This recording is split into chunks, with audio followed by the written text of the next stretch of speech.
Hello and welcome to my channel Close to the Edge. My name is Pat, where we talk about all things prog rock, classic rock, heavy rock, and maybe a stick of rock. Stick around, you never know.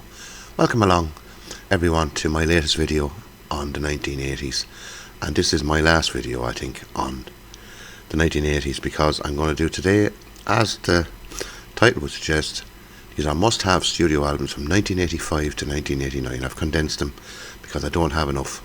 I simply don't have enough. I have 15 albums here, and even that was a stretch. Some of these, yeah, I think they're all must-haves. Some people will think they're not, and I probably left out albums that people think are must-have albums, but I don't think they are, even though I might probably have them. Just don't think they make the cut. And I didn't want to go on for 30 albums or anything like that, so 15 albums, starting with 1985 and ending, with 1989. And I just want to say thank you very much for everyone who's watched the videos, subscribed and liked and all that kind of stuff. Anyway, let's get kicking. Let's kick off. We're starting off obviously in 1985, and on the 17th of May, Dire Straits released this album, Brothers in Arms. This is the SACD version of it, which sounds absolutely incredible. As good as if not better than vinyl. I have to say that now. So far, what a track on this album, Money for Nothing. I know it was an MTV thing, but absolutely superb. A lot of people think they went commercial with this, but it's their biggest selling album. I didn't really like it when it came out, but it's after growing on me over the years, and I think it's a brilliant album.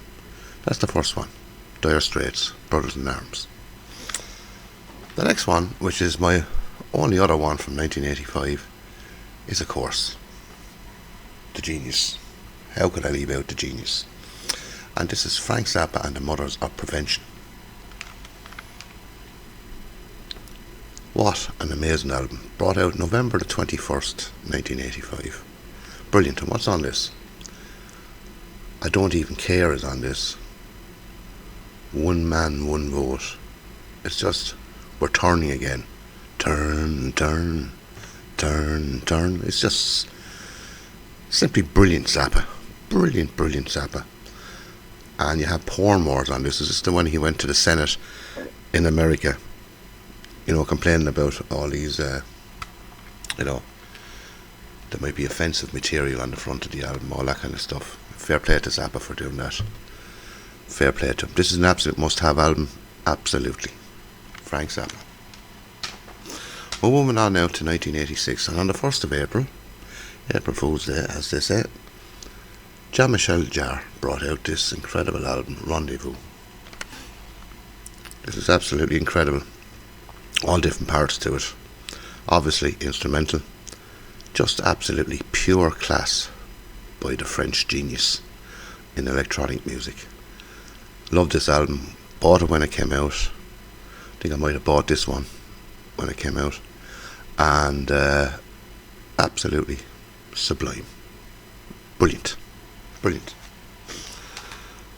Now, on the 2nd of June 1986, I couldn't wait for this album to be released. I knew it was coming out.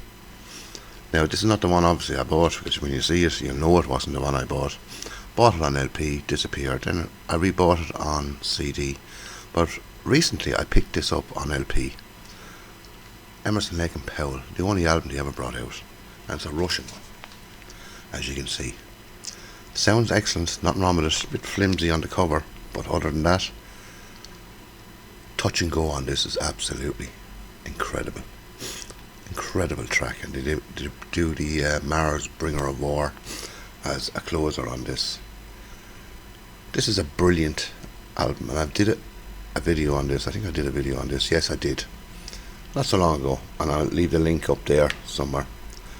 And I couldn't wait for this. It's a pity they only made one album, because Cozy Powell came in for Carl Palmer. Carl Palmer couldn't do it because of his obligations at the time to Asia. So they got Cozy Powell, and it suited the album. Brilliant album. Probably their best album since Works 1. If you consider Emerson, Lake and Palmer and Emerson, Lake and Powell all in one band. But anyway, that's an amazing album. Absolutely amazing album. So we move on now to the 20th of August, and I bought this when it came out, and this is the actual one. I think one of the few I had left actually. Tangerine Dream Underwater Sunlight, and this is it that I bought. Absolutely, you have Song of the Way on this.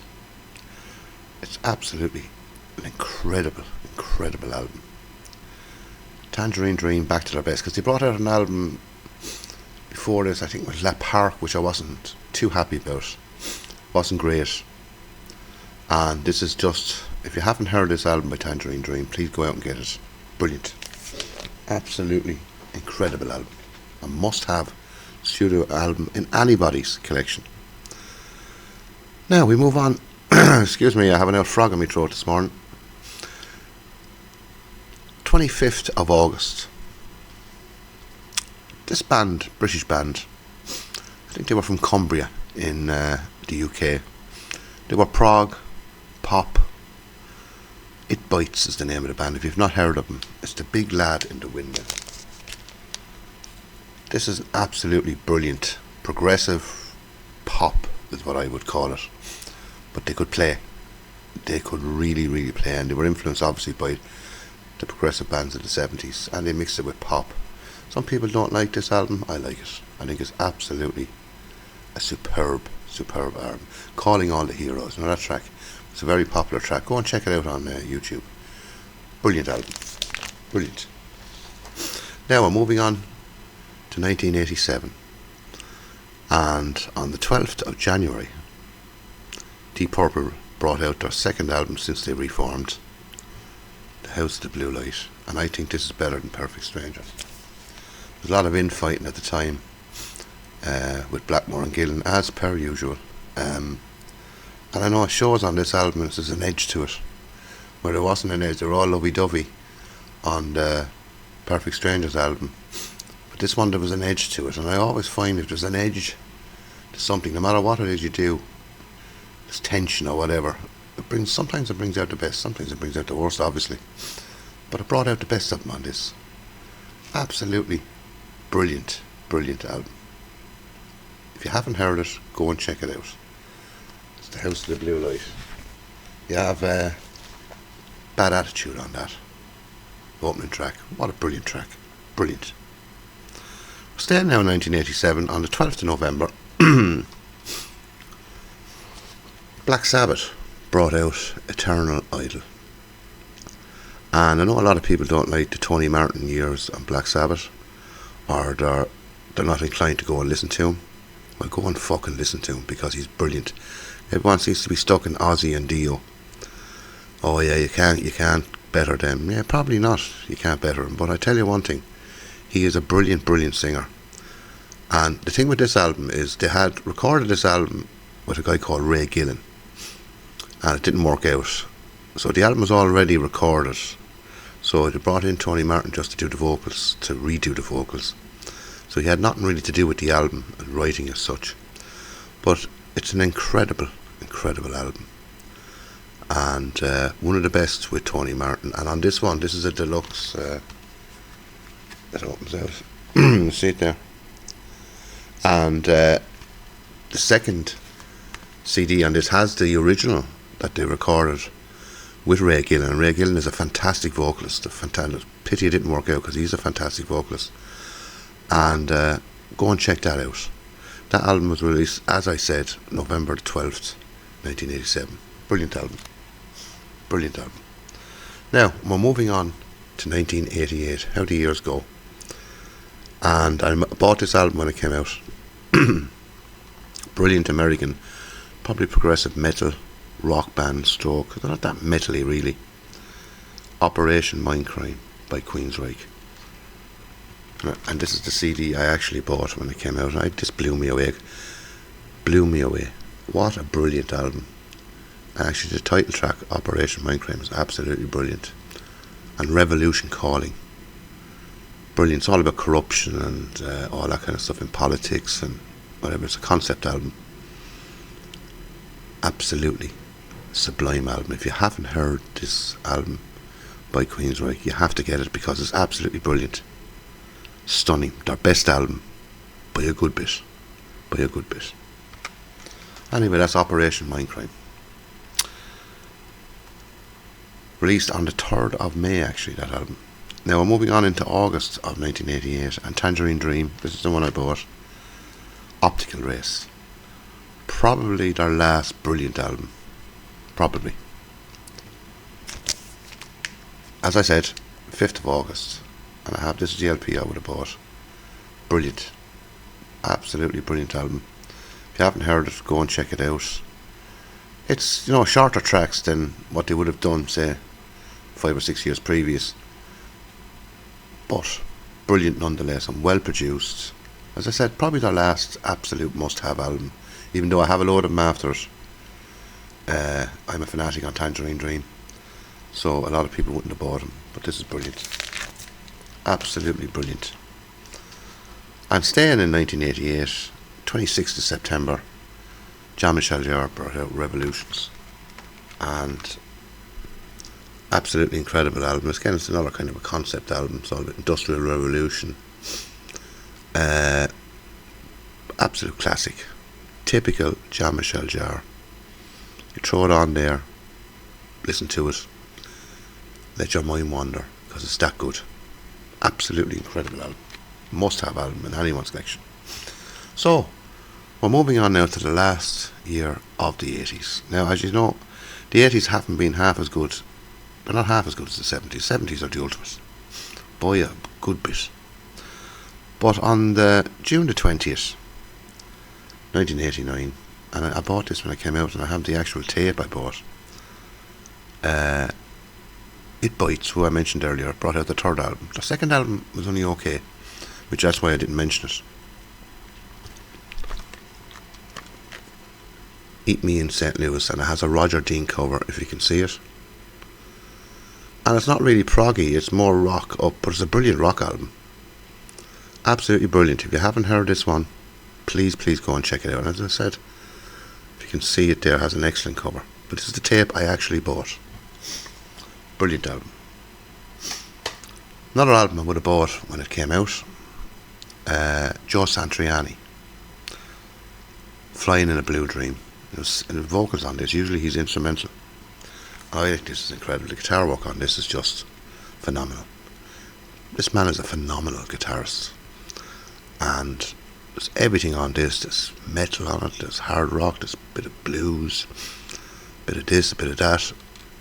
Brilliant. And the singing is only okay now, I have to say. Not a great singer by any stretch of the imagination. But the guitar work makes up for it. An incredible album. That's Flying in a Blue Dream, Joe Satriani. We're coming down to the last two. Another American band, they're from New York, upstate New York. Raging Slab. I love this album. Brilliant album. Probably it's their debut album, really. I know they brought something out before that, and maybe an EP or something like that. Never made it, really. But this is absolutely stunning. Stunning rock album. A lot of people don't like it, said it's like this, like that. Well, a lot of bands are like this and like that, aren't they, in fairness? They're all influenced by whoever. Highly recommend it. This album. Brilliant musicianship. The minute you put the needle down on this, when you take it up on the second side, it rocks. Absolutely rocks. You know, it's one of those albums. There's no filler on that album. It's brilliant. And my final album, again, I bought it roughly when it came out because I heard it in a record shop in Dublin. And I was going to buy the LP, but I said, that time LPs were dying, really, late 80s. Bought on scene. This is the CD I actually bought. Masters of Reality, their first album. What an album. You have the Eyes of Texas on this. What? John Brown. This album was produced by Rick Rubin, and the production on this is brilliant. I would like to get it on LP, excuse me, but I don't think there's any need because the sound of this CD is actually brilliant. You haven't heard this from this amazing band, go and check it out. And their second album, Sunrise of the Sufferbus, I think it was released in 91. equally as good but different with Ginger Baker on drums. But this album is just sublime.